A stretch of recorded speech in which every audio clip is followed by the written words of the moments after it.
En el Congreso de los Diputados se ha celebrado un pleno para hablar sobre el apagón. Por supuesto, en el cara a cara que han tenido el presidente del gobierno con el supuesto y autodenominado líder de la oposición, Alberto Núñez Feijóo, lo que ha primado ha sido el reparto de culpas, concretamente de Alberto Núñez Feijóo hacia Sánchez. ¿De quién era el apagón?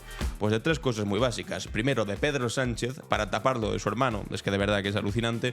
Segundo, del comunismo internacional ideológico, se supone. Y en tercer lugar, y sobre todo, de las renovables, que están intentando, y esto hay que tener mucho cuidado, poner en el foco, poner en la diana constantemente a las renovables como las máximas culpables de lo ocurrido el lunes pasado. ¿Para qué? Pues para intentar beneficiar al mismo tiempo a las nucleares. Os preguntaréis, ¿qué se gana? ¿Qué gana Feijóo defendiendo las nucleares? Amigos, que las nucleares son mucho más caras. Y donde hay algo que cuesta mucho más dinero, también implica que hay un beneficio mucho mayor para los propietarios de esas nucleares. Lo que ocurre con las renovables es que durante muchos días en nuestro país el precio es muchísimo menor que en cualquier otro país de la Unión Europea. Y sin embargo ahora lo que nos quieren hacer es meternos de nuevo con las nucleares, teniendo que gastar una gran cantidad de dinero en poner en marcha ese sector. Como mínimo sospechoso. ¿No creéis? Vamos a ver también la respuesta que ha dado el presidente del gobierno, Pedro Sánchez, recordándole al Partido Popular, concretamente a Feijóo cuando era presidente de Galicia, que resulta que la mejora de las renovables la llevaban dentro del programa electoral. Sin embargo, ahora se han olvidado y resulta que eso es una cuestión prácticamente comunista. En fin, la idea del Partido Popular es la de instalar el concepto de gobierno incapaz. Le producen apagones, los trenes se paran, este gobierno es incapaz de sacar adelante este país como sus ciudadanos lo necesitan. Pero también os digo una cosa, lo van a tener complicado y les queda un poco raro. En primer lugar, porque el FMI, es una institución social comunista, está diciendo que España, y lo dice el FMI, insisto, es el único país, la única economía avanzada del mundo que este año va a crecer. En segundo lugar, precisamente que digan esto de gobierno incapaz cuando han salido los datos del paro más bajos de las últimas décadas y al mismo tiempo tenemos récord de afiliados de la Seguridad Social, es decir, nunca había habido tanta gente trabajando en nuestro país. Bueno, que sigan intentando eso de decir que este gobierno es incapaz, etcétera, etcétera. Y para terminar, la comparación, eso de poner al Partido Popular frente a su propio espejo, no les sale demasiado bien.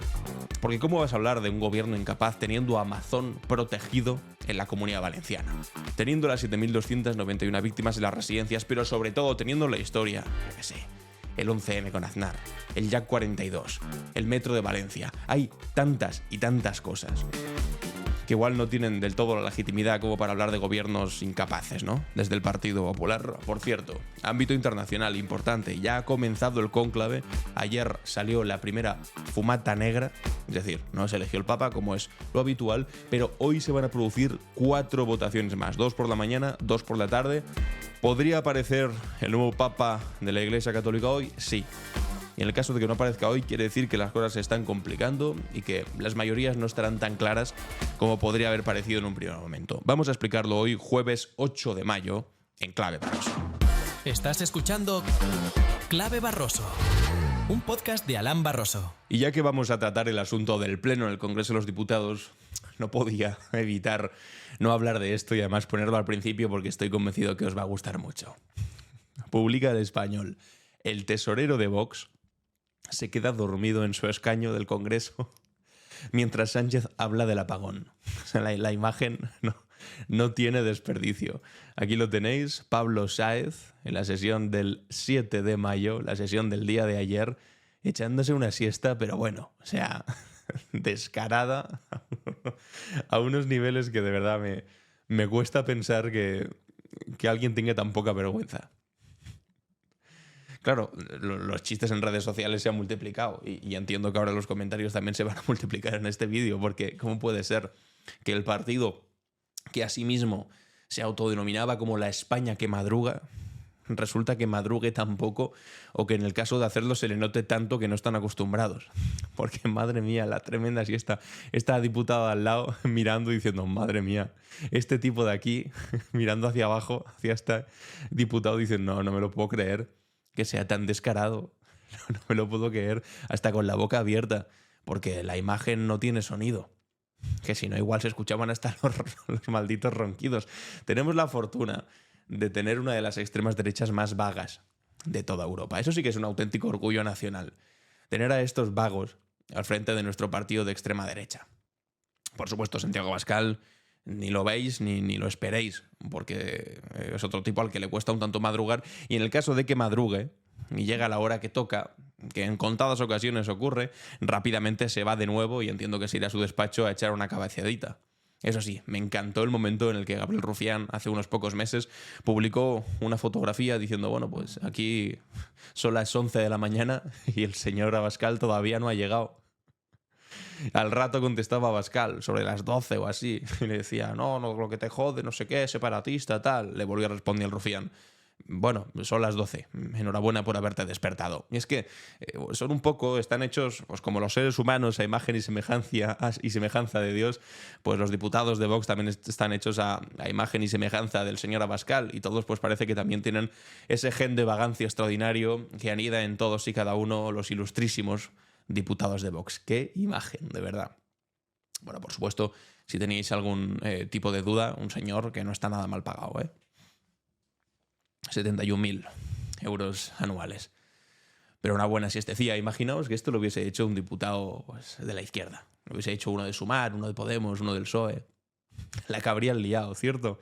Bueno, sin embargo, ellos se les tiene permitido jugar al Candy Crush en el Congreso de los Diputados, echarte una cabezadita en el caso de que lo necesites, porque claro, ¿quién va a negarle una cabezadita en el Congreso?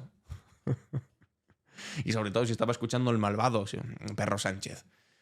No tiene nada que decir que me interese, por lo tanto son capaces de defenderse así. Como estaba hablando Pedro Sánchez, yo me dormí en acto de protesta contra el malvado dictador socialcomunista. No lo toméis a cachondeo, que es una respuesta que si no han dado, pueden dar. O sea, no lo tomaría en absoluto a cachondeo. Pero bueno, más allá de esta chorrada evidente y de la alegría que, insisto, supone que tengamos la extrema derecha más torpe de toda la Unión Europea y de todo el mundo probablemente, por fortuna para todos nosotros, vamos a lo que se supone que tendría que ser pues, una derecha más tranquila, más sensata, más moderada. Al menos así se autodenominan ellos, de centro, sensatos, moderados. Bueno, ya. Pues mucha atención a lo que decía aquí Alberto Núñez Feijóo. Vamos a empezar con esto, después vamos a ver un resumen un poco más grande de todo lo ocurrido en el día de ayer en el Congreso, que creo que es bastante importante, pero publicaba un tuit Alberto Núñez Feijóo que cuando tú publicas un tuit lo que quieres es darle importancia a ese asunto. De todo lo que has dicho, fue un discurso medio largo, lo que quieres destacar es esto, que el único español que recibió con alivio el gran apagón fue el hermano de Pedro Sánchez. Es que el nivel, amigos y amigas, está por los suelos. Vamos a escuchar a Feijóo. Los españoles contribuimos religiosamente pagando nuestros impuestos. Y desde que ustedes gobiernan cada vez más y más. Pagamos más impuestos que en los países más desarrollados. Esto es mentira, además. O sea, estamos por debajo de la media impositiva de la Unión Europea. Pero da igual, Feijóo lo suelta y si cuela, cuela. Y si no, pues como se dice, me la pela. ¿Pero cómo va a decir que pagamos más impuestos que otros países? Si estamos por debajo, literalmente por debajo de la media en la Unión Europea. Y en gran parte gracias a ellos, que les rebajan los impuestos, ojo, no a los trabajadores, sino el último que quitaron, gracias al apoyo y los votos a favor de Vox y de Junts, de los de Puigdemont, que son malvadísimos, excepto cuando me dan mis votos para quitar impuestos, se los rebajaron a las grandes energéticas. Hablando del apagón, ahora iremos con eso, pero hablando del apagón, de la energía en este país, etcétera, etcétera, ¿a quién le rebajaron los impuestos? A las grandes energéticas. Y aún así se atreve a decir que tenemos más impuestos que en otros paíis de Europa. Pero recibimos demasiadas veces servicios de países tercermundistas. Señorías, ahora España da servicios tercermundistas. Te animo a irte a un país tercermundista para que compares. O ni siquiera, a un país que ni siquiera supuestamente es tercermundista, bueno, aunque algunos seguramente opináis lo contrario, o opinamos lo contrario, como Estados Unidos. Vete un rato a Estados Unidos. Y a ver si vuelves también hablando de tercermundismo. Es que de verdad. La del euro no va a tolerar que lo ocurrido el 28 de abril se salde sin dimisiones. Fallaron en la previsión, en la reacción, en la transparencia y aún se felicitan. No, señor Sánchez. El único español que recibió con alivio el gran apagón fue su hermano. Los españoles Bueno, pues ahí. De todo lo que ha dicho, lo que decido destacar es el único que recibió con alivio el gran apagón fue su hermano. Pues muy bien, Alberto, ¿qué quieres que te diga? Después se dedicó, y ahora lo vamos a ver, a lanzar toda su furia contra las renovables, contra que este gobierno tiene una agenda ideológica en las energéticos, la energía, etcétera, etcétera, y que si hubiésemos tenido más nucleares esto no hubiese ocurrido. Bueno, pues Pedro Sánchez le recordó a Feijóo pues una cosa que él mismo había dicho. Le voy a leer algo, señor Feijóo. Y abro comillas. Hoy Galicia tiene el 67% de su potencia eléctrica instalada basada en fuentes renovables. Pero debemos ir más allá. Nos proponemos alcanzar más de 14.500 megavatios de potencia instalada de energías renovables en 2030. Esta apuesta va a permitir que el 100% de la energía eléctrica consumida en Galicia sea de origen renovable. Cierro comillas. ¿Usted sabe de dónde viene esto? ¿Sí o no? ¿Sabe de dónde viene? De su programa electoral. Del último con el que usted se presentó a la presidencia de la Xunta de Galicia. Es que es impresionante. Es impresionante. No nos queda claro si el señor Feijóo en 2020, cuando se presentó, pues no nos queda claro si tenía una posición clara sobre las energías nucleares. Lo que sí nos queda claro, después de leer el programa electoral del señor Feijóo, cuando se presentó por última vez a la Xunta de Galicia, es que las nucleares las quería en España, pero no en Galicia.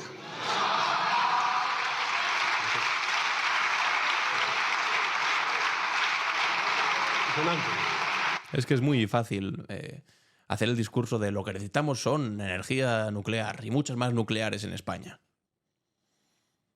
¿Y por qué cuando estabas de presidente en Galicia no pedías nucleares en Galicia?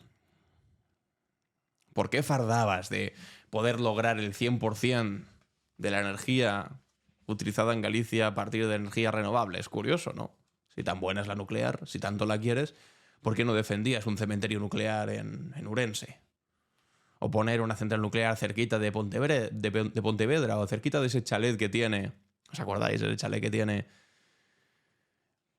tiene vallada una parte de la playa para hacer uso privativo de un espacio público. No, ahí cerca no la quieren, ¿no? La central nuclear, pues claro que no. Y porque de hecho tampoco la necesitamos. Que las haya y que se las cuide y que los trabajadores de las nucleares estén pues bien asentados en su puesto de trabajo y demás, o se les dé una alternativa si no tienen que estar nucleares, perfecto. Que queramos construir nuevas, además con los años que cuesta construir una nueva central nuclear, con lo caro que nos iba a salir y con los problemas que vemos que tienen otros países que tienen nucleares, Francia sin ir más lejos. ¿Pero acaso la energía francesa es más barata que la española? No. De hecho, no hay energía en toda Europa que sea más barata que la española. ¿Y eso por qué es, amigos y amigas? Porque tenemos una gran cantidad de renovables. Ha habido días durante el mes pasado en el que el 100% de la energía consumida, no en Galicia, sino en el conjunto de toda España, venía de energía renovable. Eso sabéis el factor competitivo que es. No ya solo, porque igual este argumento no lo entienden, de respeto por el medio ambiente, por avanzar hacia el futuro en un mundo en el que no tengamos que utilizar energías fósiles y no contaminemos una auténtica barbaridad cada día que pase y contribuyamos al aumento de las temperaturas, que es dramático sobre todo para un país con altísimo riesgo de desertificación como el nuestro. No solamente por eso, sino a ver si lo entienden así, porque es que además nos hace competitivos en lo económico. Porque si tú eres una empresa que necesita energía para operar, ¿dónde te vas a ir? ¿A Francia, que la energía es muy cara porque tienen como 70 nucleares y tienen que amortizarlas?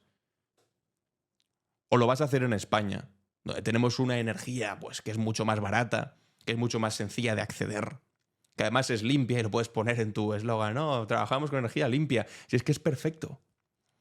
Podemos ser una superpotencia en energía verde en nuestro país. De hecho, puede ser nuestro factor diferencial respecto al resto de economías de la Unión Europea. Y de hecho, también así se está demostrando que funciona. El futuro son los centros de datos. No os penséis que cuando hablamos de subir algo a la nube es algo que está por el cielo. No, la nube son centros de datos que consumen una gran cantidad de energía. Si esa gran cantidad de energía se produce mediante energías fósiles, eso es un cementerio energético. Sin embargo, si somos capaces de producir esa energía con lo que... Ahora que está de moda hablar de Dios, Dios nos regala, nos trae, gracias a la luz del sol, o a la fuerza del viento, o a la fuerza de nuestros mares, que tampoco es que tengamos poquito mar, en España precisamente.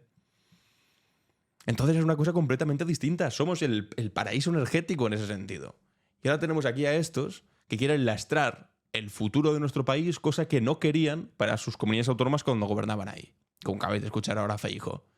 De hecho, es que incluso hasta Bruselas, la Comisión Europea, es que ya me da hasta apuro volver a recordarlo, pero es que no gobierna tampoco el socialcomunismo en la Comisión Europea. Gobierna el Partido Popular, gobierna Ursula von der Leyen. Pues hasta la Comisión Europea ha descartado que las renovables provocaran el apagón eléctrico. No hay ninguna razón para pensarlo, ha dicho el comisario europeo de Energía, Dan Jorgensen. No sé, que vayan también ahora a Ursula von der Leyen y le digan, no, verás, es que esto que habéis dicho es una cosa ideológica. ¿No? Porque claro, como diga Pedro Sánchez que a tope con las renovables, entonces es ideológico comunista. Si lo dice Ursula von der Leyen, miro para otro lado. También os digo, no le cuesta mucho al Partido Popular mirar a otro lado cuando se trata de Ursula von der Leyen y de la Comisión Europea, porque ahí tienen Amazon. Que ahora vamos, con el tema de llamar incompetente a este gobierno y mientras tanto tú mantener a Carlos Mazón e impedir que declaren en la Comisión de Investigación de las Cortes Valencianas los familiares de las víctimas de la Dana, que de verdad es lo más miserable que te puedes echar en cara. Pero como os decía, es que Carlos Mazón critica abiertamente cosas como el Pacto Verde Europeo, que es una política del Partido Popular Europeo, pero como se lo exige el que le está cuidando sobre todo en Valencia, que es Santiago Abascal, si quieres que te aprobemos los presupuestos y no te tiremos el gobierno, tienes que criticar las políticas del Partido Popular Europeo a pesar de que tú seas del Partido Popular Español. Y bueno, pues va y lo hace. Y no tiene ningún tipo de problema. Pues aquí tampoco tiene ningún tipo de problema con que les entre por un oído y les salga por el otro, que Bruselas descarta que el problema sea de las renovables. Pero bueno, en fin. Y hablando de Mazón, no juega este momento de Pedro Sánchez con Feijóo.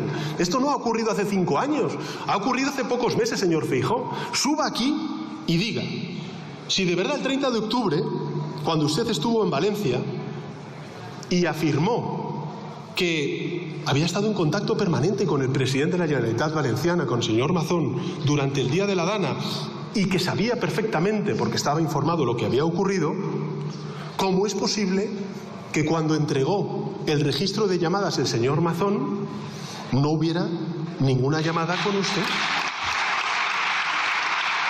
Silencio absoluto, cara de impasibilidad. ¿Cómo se responde a eso? No, no se puede. No, he estado en contacto permanente con el presidente ya. Después se entrega en relación de llamadas y no había ni una llamada a Feijóo. Ni una. Es que... Silencio, ¿eh? No hace falta que me responda, que yo creo que ya todos lo hemos pillado. Señoría. Se ha quedado de piedra el pobre, ¿eh? No se mueve, no hay reacción, está impasible. Bueno, en fin. Es lo que tiene, ¿no? Hablando, pensando que, claro, no te van a pillar. Pero resulta que eso dices tú alegremente para hacer como que pintas algo. No, claro, yo estaba en constante contacto permanente con el presidente de la Generalitat para ver lo que está ocurriendo. Es mentira. No te llamó, no llamaste, pero si no hablaba ni con su consejera de Interior. Si hasta le colgaba las llamadas a su consejera de Interior, que ese es el drama. Que la alerta que se llegó a todos los móviles se lanzó tarde porque no contestaba las llamadas. Carlos Mazón no contestaba, como para ponerte ahora a llamar a Feijóo, que también te digo, yo en este caso en concreto, muy concreto, entiendo a Mazón. Entiendo a Mazón si hubiese estado atento a lo que ocurría y no en el entorno, pero bueno, yo tampoco habría pensado en llamar a Feijóo, sinceramente. Se te está inundando la comunidad autónoma. Feijóo, se me está inundando la comunidad autónoma. Y te dice Feijóo, vaya, pues qué pena, porque no soy presidente porque no quiero, que si lo fuese haría todo tipo de cosas. Pero bueno, como no lo soy, hasta luego. Ya hablaremos de cómo le echamos la culpa a Pedro Sánchez de esto. Pum. Hombre, no sé, que puede ayudarle el contacto permanente de Feijóo en medio de una catástrofe como la Dana. Pero bueno, en fin, que sí, que evidentemente era absolutamente mentira que hubiesen estado en contacto en todo momento. Vamos a ver ahora sí un resumen de todos los rifirrafes, de todas las declaraciones, de los puntos más importantes del pleno del día de ayer. Vamos a ver este resumen que ha hecho aquí el diario.es. A día de hoy, señorías, repito, no hay ninguna evidencia empírica que nos diga que el incidente fuera provocado por un exceso de renovables o por la falta de centrales nucleares en España. De hecho, conviene saber, y es lo que quisiera trasladarles, que el lunes 28 de abril, el día de autos, nuestro sistema eléctrico estaba operando con niveles de renovables inferiores a los que se habían producido en muchísimos días anteriores. Como os decía, que se llegó al 100% en muchos de los anteriores días y no hubo un apagón. No tiene que ver con que las renovables estuviesen trabajando mucho. En todo caso, una hipótesis que está quedando tal vez un poco por encima de otras, es la de que hay un sistema eléctrico de la empresa de red eléctrica, que por cierto está al 80% privatizada, que es algo que nos tendremos que plantear en algún momento si tiene algún tipo de sentido, no estaba a la altura para asumir toda esa cantidad de energía renovable. Pues no es culpa de la renovable, eso es en todo caso culpa de la conexión que se ha hecho de una empresa anquilosada en el pasado, que ahí tiene culpa el gobierno, no solamente este, sino todos los anteriores, sobre todo los que lo privatizaron, de haber mantenido poca inversión mientras repartían beneficios y dividendos entre sus inversores privados. Por cierto, entre los cuales está ahora como primer inversor privado Amancio Ortega, ya lo sabéis, y como segundo inversor privado BlackRock, que es un fondo de inversiones internacional con sede en Nueva York. Pero no culpa de que hubiese mucha producción eléctrica de las renovables. De renovables inferiores a muchísimos días anteriores. Me temo, por tanto, señorías, que el asunto es un poco más complejo, que no es blanco o negro, es un poco más complejo, por no decir mucho más complejo. Y que vincular este apagón al debate de las nucleares, a mi juicio, a juicio del Gobierno de España, no solamente es irresponsable, sino que además es una gigantesca manipulación. A mí me parece que es un gran acto de cortoplacismo indignarse por esos 400 millones de euros perdidos ese 28 de abril como consecuencia del corte de suministro eléctrico y no pensar en los más de 150.000 millones de euros que se perderán en las próximas décadas si no nos adaptamos y mitigamos la emergencia del cambio climático. Eso lo dice por los negacionistas de Vox, que dicen, no, ese día se perdieron no sé cuántos millones de euros. Bueno, sí, se va a perder cuando suban las temperaturas, cuando haya más riadas. De cinismo es lamentar las 5 vidas que tristemente se perdieron por el apagón e ignorar las más de 8.000 que se pierden cada año en España como consecuencia del cambio climático. Y quiero trasladarle a los ciudadanos... Además, no solamente, si lo dices por el cambio climático, es algo como muy distante, pero por la pobreza energética, sin ir más lejos. ¿Cuántas vidas se pierden cada año por gente que no puede permitirse, evidentemente, pues pagarse un aire acondicionado?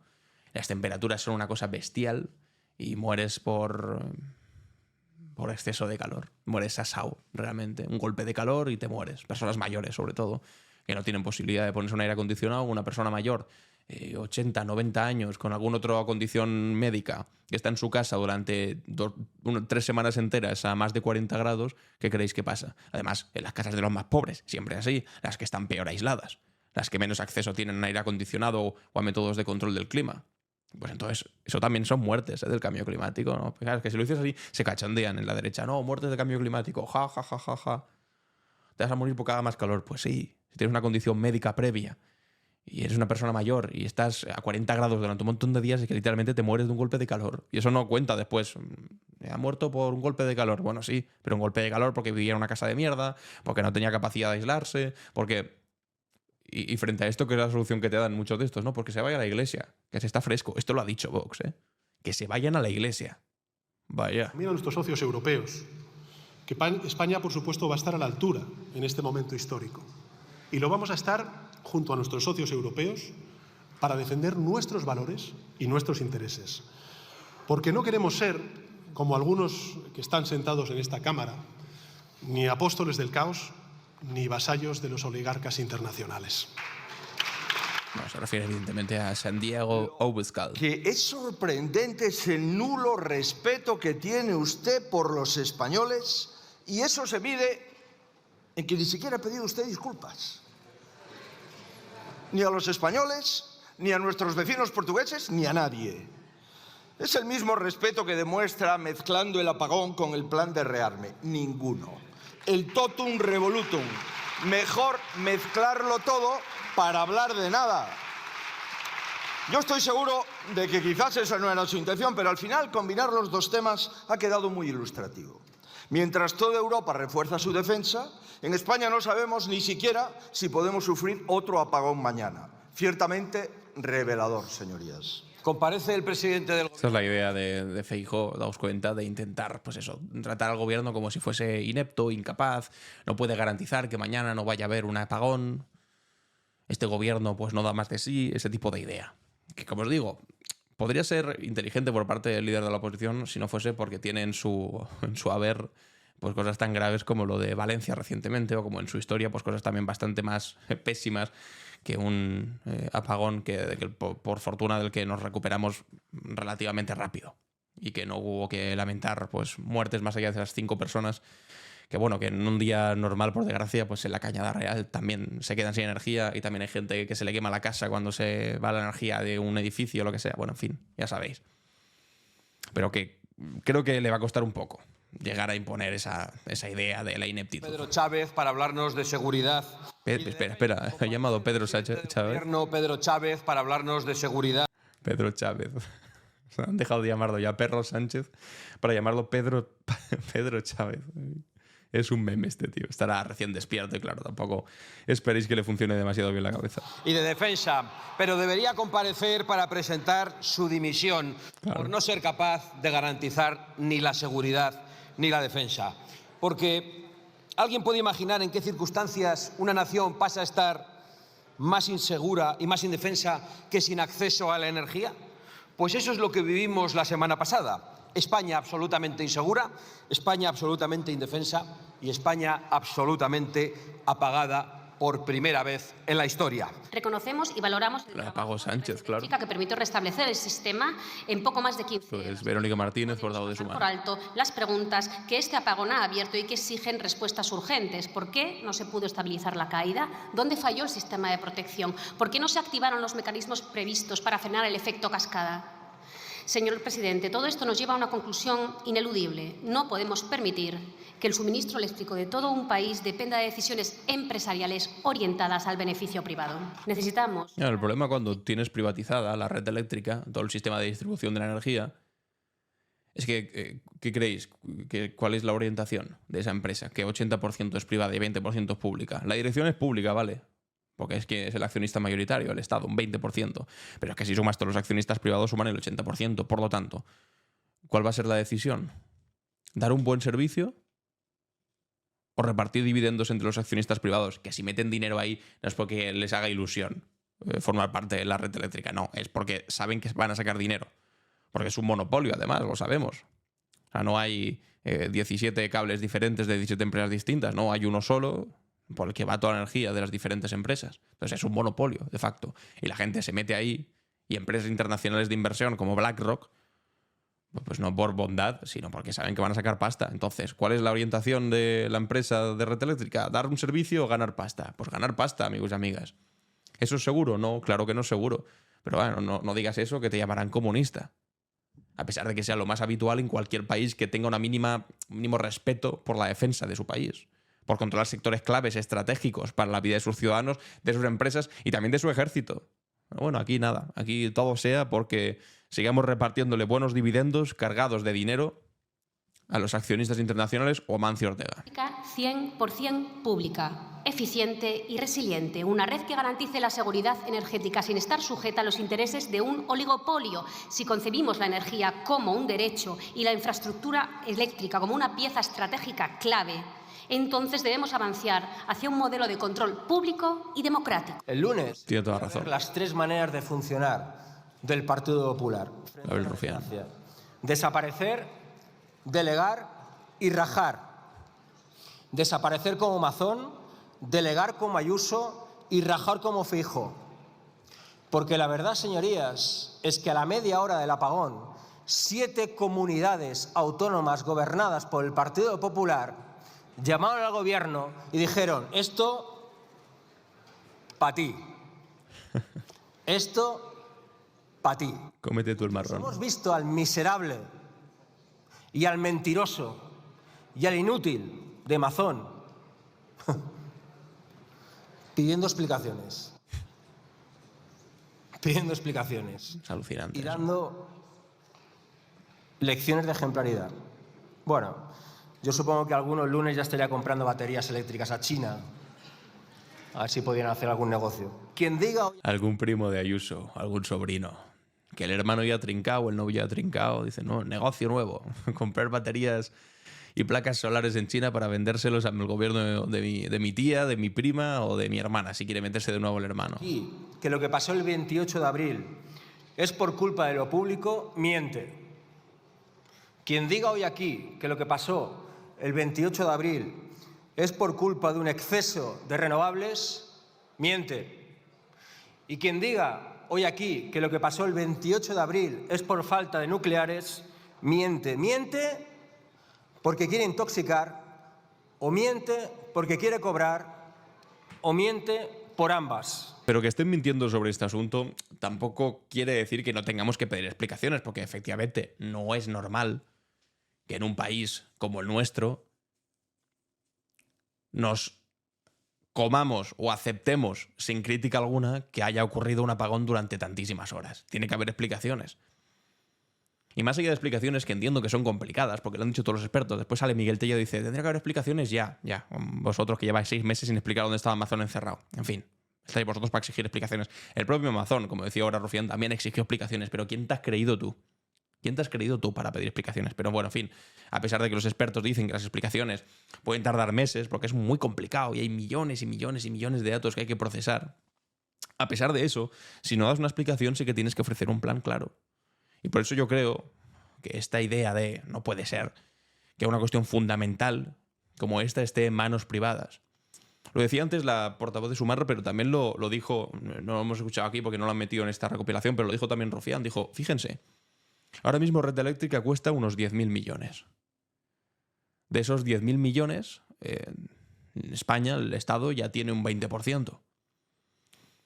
Es decir, que con tan solo 8.000 millones podríamos comprar el resto de la empresa. Curiosamente, el plan de rearme y defensa que se ha presentado ahora cuesta 10.000 millones. ¿No podríamos destinar ese dinero a comprar un sector fundamental y que también forma parte de la defensa de nuestro país? Pues algo así es lo que esperaría.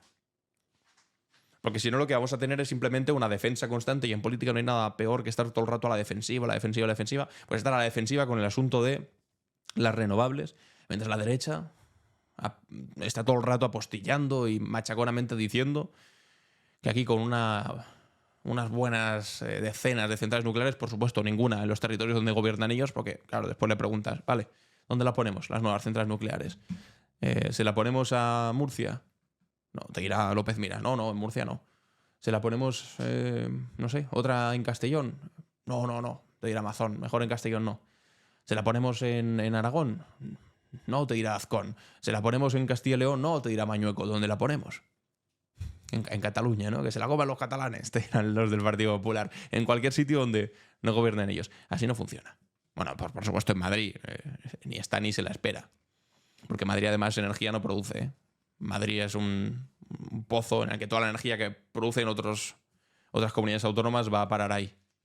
Pero ahí no esperéis que acabe nunca, ¿eh? Es esta hipocresía. Y sobre lo que os decía antes de esta idea del Partido Popular de intentar decir que todo es culpa de este gobierno, que es incapaz, que España no funciona, bla, bla, bla. Comentaba este asunto Ramón Espinar ayer en La Sexta de Más Vale Tarde y decía esto, en lo complicado que lo van a tener. Ha puesto a todos sus portavoces, ¿no?, incluyendo en esto a responsables institucionales como el presidente de la Junta de Andalucía, la presidenta de la Comunidad de Madrid, todos a una a decir que España no funciona y que España es un caos.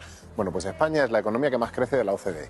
Eso de entrada. Es decir, este país no funcionan algunas cosas bien, otras funcionan muy bien y otras funcionan mal. Hoy ha tenido récord de afiliados. Pero este es el país que más crece económicamente de la OCDE. O sea que esta sensación de caos que quiere transmitir el Partido Popular solo tiene una explicación. Y es que al Partido Popular le beneficia extender la idea de que España es un caos para sacar provecho y para sacar tajada. Lo cual es profundamente... Déjame acabar, que yo te he dejado a ti. Breves, por favor. Lo cual es profundamente infame y miserable.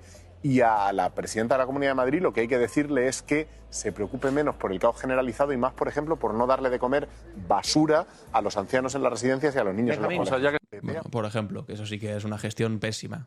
Eso sí que es una gestión tercermundista. Darle a los mayores la comida de mierda que le dan a las residencias de la Comunidad de Madrid.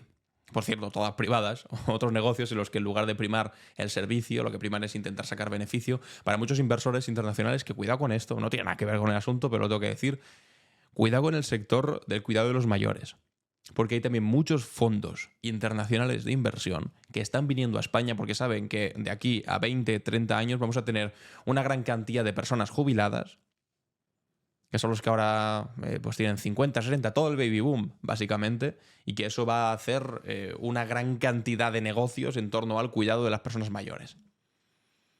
Pero claro, son fondos internacionales que quieren sacar beneficios, es decir, no va a ser orientado a dar un buen servicio, sino orientado a poder exprimir lo máximo posible todo ese dinero de esas personas.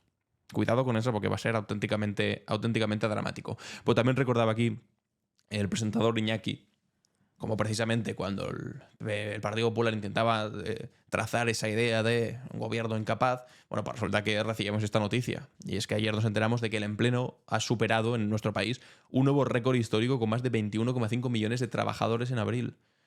El mercado laboral sumó 231.000 personas más afiliadas a la Seguridad Social y el paro descendió en 67.000 desempleados en un mes empujado por la Semana Santa. Nunca había habido tanta gente trabajando en nuestro país. Y el paro más bajo desde hace un par de décadas.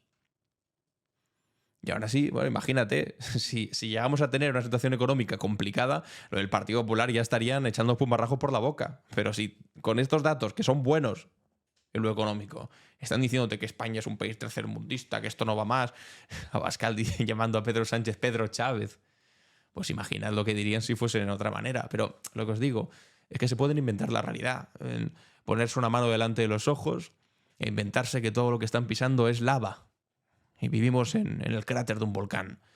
Pero es que la gente, pues ese calor que ellos pronostican, dicen que no lo sienten. Debajo de mis pies no hay lava, hay un suelo, hay complicaciones, evidentemente, pero complicaciones que, bueno, pues se pueden intentar atajar, ¿no? Con subidas del salario mínimo. Habría que hacer mucho más con los alquileres, por supuesto. Eso no quiere decir que este gobierno sea perfecto, que el país vaya de la hostia, porque puede haber datos macroeconómicos muy buenos, pero después en lo micro, en lo de tu economía familiar, que no se note. Pero, hombre, eso es una cosa, y eso hay que criticarlo, y yo lo hago siempre. Y otra cosa muy distinta son estos pronósticos de apocalipsis constante que hace el Partido Popular, además, sobre todo, que coinciden con se sube el salario mínimo. Ay, no lo hagáis porque será esto terrible para la economía. Es mentira. No acaba siendo terrible para la economía. Decían que si se subía el salario mínimo se perderían millones de empleos. Y resulta que tenemos récord de afiliación a la Seguridad Social. Que son tan miserables. Ahora hacen lo mismo con la reducción de la jornada laboral. No se puede reducir la jornada laboral porque la economía se destruirá. Es mentira. Es el argumento histórico de la patronal de no se puede hacer esto porque si no todo se irá a tomar por... Era mentira. Siempre ha sido mentira. De manera sistemática ha sido mentira. Desde hace un siglo, cuando se hablaba de reducir la jornada laboral a las 8 horas, hasta el día de hoy. Lo que parece mentira es que aún haya gente que compre ese discurso. Cuando durante tantas ocasiones ha quedado demostrado y acreditado que era completamente falso. Bueno, vamos con el asunto del nuevo Papa. Es que ayer empezó el cónclave, esto es, se encerraron los 130 cardenales, el Consejo Cardenalicio, y empezaron a deliberar en esa votación que tiene... pues más de política que de religiosa, diría yo, que después dicen, no, ha sido ungido por Dios, que ha señalado mi mano lo que debía escribir en el sobre para votar. Bueno, al final es una negociación política. Conseguir equilibrios, negociar con uno, con otro, consigo mis votos, hay unos progresistas, otros conservadores, se intentan poner la zancadilla entre ellos y al final, pues de ahí surge el nuevo Papa, el máximo pontífice de la Iglesia Católica. Ayer vimos pues la primera fumata negra, que es cuando, bueno, después de una votación que no ha sacado suficientes votos ningún candidato papable, pero que ya se pueden empezar a vislumbrar cuáles son las posibilidades más cercanas de Papa, los que más votos hayan amasado, se enciende esa fumata negra y así se inicia de alguna manera. Lo habitual es que no salga en esa primera votación, a no ser que hubiese un consenso abrumador, y que ya al día siguiente, es decir, el día de hoy, se empiece a votar 4 votaciones. 2 por la mañana, 2 por la tarde. Si tenéis la oportunidad de leer el libro de Cónclave o ver la película, que es todavía más visual, es una liturgia curiosa. Muy bella en lo estético, no podía ser de otra manera, es bellísima en lo estético, y en lo político muy relevante y muy curioso. Algunos dicen que hoy podríamos tener la elección de un nuevo Papa, porque son 4 votaciones, ¿eh? La primera supongo que será difícil, pero ya se ajusta un poco más. En la segunda ya han negociado todavía un poco más. En la tercera ya ha pasado el mediodía, ya han podido irse a comer, negociar un poco más. En la tercera y la cuarta podría ser que llegase. Si pasase del día de hoy, quiere decir que las mayorías están un poco más ajustadas de lo que preveían, y que no sabemos lo que puede ocurrir. No voy a hablar de candidatos y demás porque sinceramente no tengo ni maldita idea y sería especular y no me apetece especular sobre un tema del que tampoco conozco demasiado, como son los candidatos y los diferentes cardenales que están ahí ahora mismo deliberando. Pero mañana veremos, a ver si conocemos el resultado lo antes posible o si la cosa se atasca. Ya está aquí, amigos y amigas, las noticias del día de hoy. Y ahora vamos como siempre con nuestra cápsula del tiempo. ¿Qué es lo que ocurrió un día como hoy? La cápsula del tiempo. En Clave Barroso. Comenzamos nuestro viaje por la historia un 8 de mayo de 1931, en pleno proceso de construcción de la Segunda República Española. En esta fecha, las Cortes Constituyentes dieron un paso revolucionario al reconocer por primera vez a las mujeres como elegibles para cargos públicos. Este hito, aunque limitado, representó un avance fundamental en la lucha por la igualdad de género en España, una nación que hasta entonces había mantenido a las mujeres completamente al margen de la vida política e institucional. Para comprender la magnitud de este logro, debemos situarnos en la España de principios del siglo XX. Las mujeres no solamente carecían de derechos políticos, sino que vivían bajo un sistema legal profundamente patriarcal que las consideraba prácticamente como menores de edad perpetuas. El matrimonio significaba para ellas la pérdida de autonomía legal y económica, quedando completamente subordinadas a la tutela del marido, como si fuesen menores de edad. La educación superior les estaba prácticamente vedada y su papel social se limitaba mayoritariamente al ámbito doméstico. La proclamación de la Segunda República el 14 de abril de 1931 abrió un periodo de esperanza y transformación. Las fuerzas progresistas que impulsaron este cambio incluyeron en su agenda la mejora de la condición femenina, aunque no sin contradicciones y debates internos. Figuras como Clara Campoamor o Victoria Kent o Margarita Nelken jugaron un papel decisivo en estos avances, llevando la voz de las mujeres a las instituciones. El reconocimiento de la elegibilidad femenina fue solo el primer paso, porque meses después, en diciembre de 1931, tras intensísimos debates parlamentarios, la Constitución republicana reconocería el derecho al voto femenino en España, gracias principalmente a la tenaz defensa de Clara Campoamor, quien tuvo que enfrentarse no solo a sectores conservadores, sino también a algunos reticentes dentro del propio campo progresista.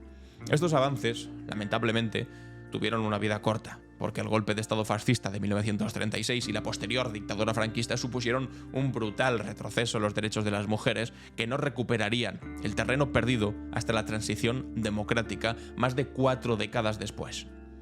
Saltemos ahora 14 años en el tiempo al 8 de mayo de 1945. Europa despertaba en una nueva realidad tras la firma de la rendición incondicional de la Alemania nazi el día anterior, efectiva a partir de este 8 de mayo, fecha que pasaría a conmemorarse como el Día de la Victoria en Europa.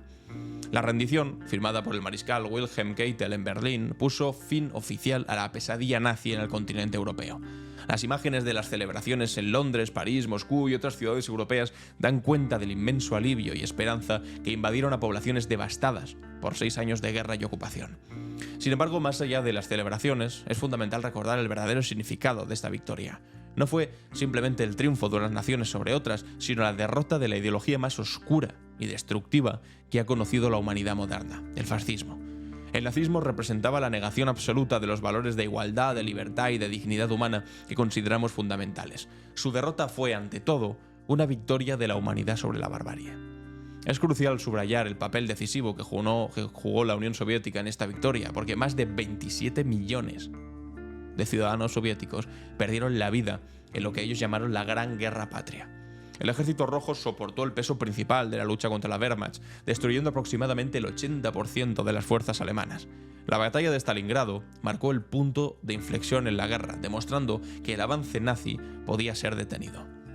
Y avancemos ahora 22 años más tarde, hasta el 8 de mayo de 1967.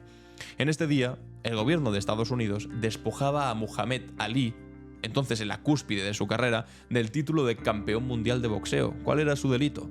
Negarse a ser reclutado para participar en la invasión estadounidense imperialista de Vietnam. Un conflicto que costaría la vida a aproximadamente 2 millones de civiles vietnamitas. Las consecuencias para Ali fueron devastadoras. No solo perdió su título, sino que se le prohibió boxear en Estados Unidos durante 3 años y medio en los que hubieran sido sus mejores años deportivos. Fue condenado a 5 años de prisión, aunque nunca llegó a cumplirlos por apelar a la sentencia, por fortuna. Su pasaporte fue revocado, impidiéndole incluso competir en el extranjero. En esencia, se le negó el derecho a ejercer su profesión y a ganarse la vida. Sin embargo, Ali se mantuvo firme en sus convicciones. Durante esos años se dedicó a dar conferencias en universidades, convirtiéndose en un símbolo de resistencia contra la guerra y el racismo. Su postura contribuyó significativamente al crecimiento del movimiento antiguerra en Estados Unidos, que eventualmente forzaría, por fin, la retirada estadounidense de Vietnam. En 1971, la Corte Suprema de los Estados Unidos además le dio la razón a Ali. Reconoció su objeción de conciencia como legítima. Para entonces la opinión pública había cambiado sustancialmente y Ali pasó de ser vilipendiado como traidor a ser admirado por ser un hombre de principios que sacrificó su fama y su fortuna por sus convicciones morales. Y finalmente concluimos nuestro viaje en el tiempo en un día de esperanza para la humanidad, el 8 de mayo de 1980, cuando la Organización Mundial de la Salud, la OMS, declaró oficialmente erradicada la viruela en todo el planeta, marcando la primera y hasta ahora única vez que la humanidad ha conseguido eliminar por completo una enfermedad infecciosa que afectaba a los seres humanos.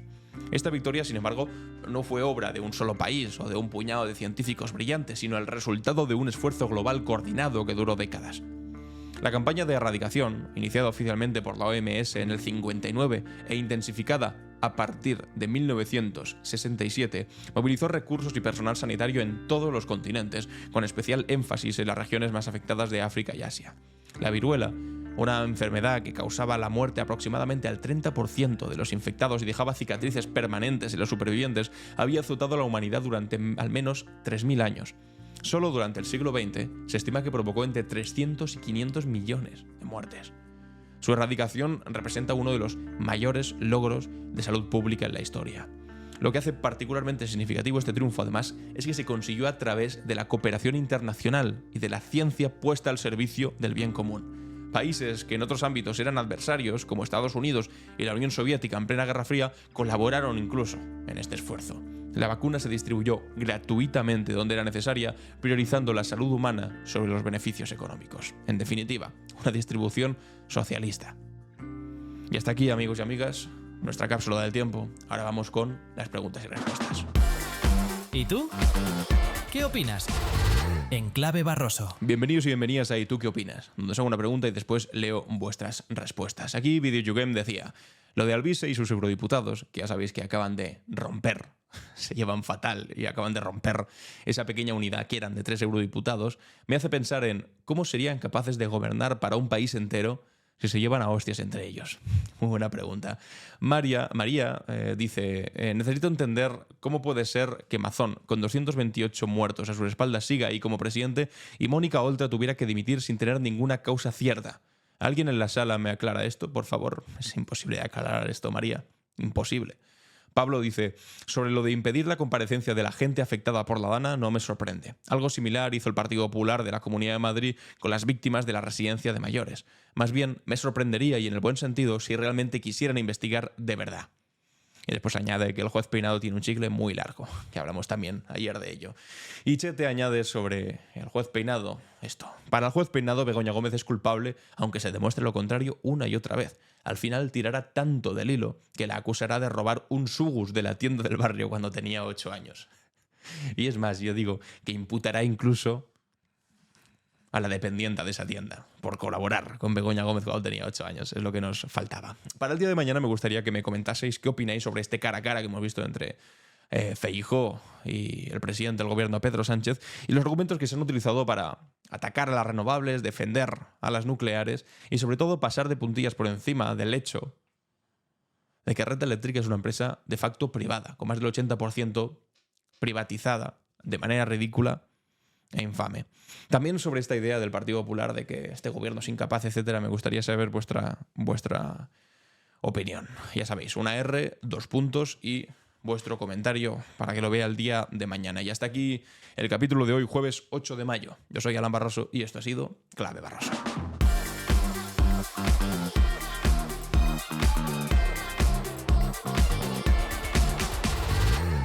En Clave Barroso.